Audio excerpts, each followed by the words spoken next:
किरण शर्मा। हम मंजू शर्मा अपना चैनल पर स्वागत कर छी। नमस्ते प्रणाम जते दाई माय दीदी भाजी चाची बहन छी सब बटन के प्रणाम कर छी। सब बटन त प्यार आशीर्वाद देत रहबे ना आगे बढ़े रहबे। यहां सब भूल जेब तुम सब झूल जेबे।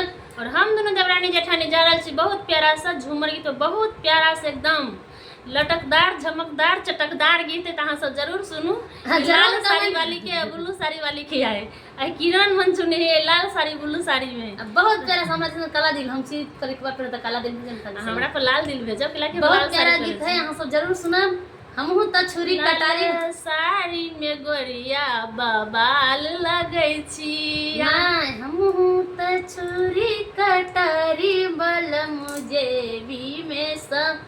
बहुत प्यारा सा गीत यहाँ सबके कन्या की कहैया, लेकिन देख लियो गीत के माध्यम से बहुत प्यारा गीत यहाँ से जरूर करब। संभार चिकन कन्या संभाल के रखने रहब, कहूँ रहिया बटोहिया के नहीं छोड़ देवे। एहन नहीं है कतबो बटोहिया निहारते या कतबो चाहे देवर निहारते तो रहबे तो, लेकिन पिए सबके न तो कोनो बात नहीं। सब गीत सुनू, एहन गीत है बहुत प्यारा सा गीत है कि लाल साड़ी में गोरिया बवाल लागे छी। मतलब हम दोनों लाग रहल छी कि नहीं लाग रहल छी, अहाँ सब जरूर कमेंट करब। बहुत प्यारा सा गीत है, सब जरूर सुनो, जरूर कमेंट करब। कमेंट बॉक्स में हर हर महादेव जरूर लिखब।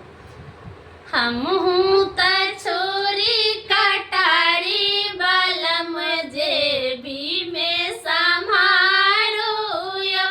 ओ हमहू त छोरी कटारी बलम जेबी में समारो यो।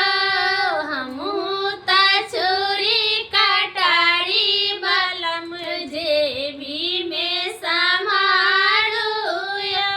रहिया चलत में बटोहिया निहारे, रहिया चलत में बटोहिया निहारे। देवर न छोड़े पछारी बलम जेबी में समारो यो।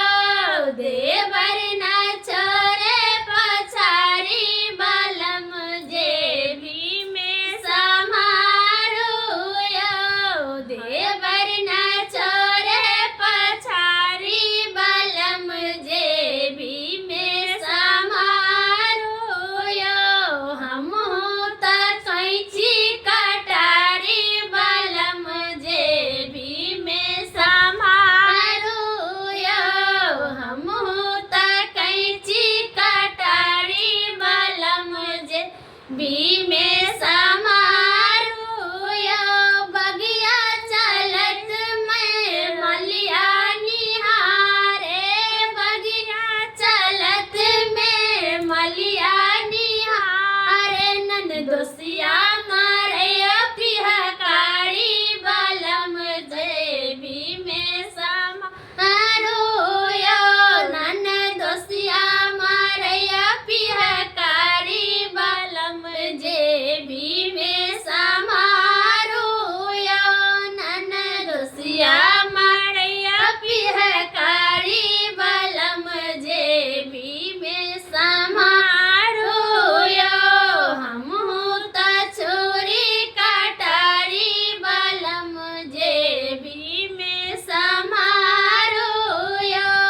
हमहू त छुरी कटारी बलम जेबी में समारो यो। हटिया चलत दा फलिया निहारे, हटिया चलत दा फलिया निहार। देवर न छोड़े पछारी बलम जेबी में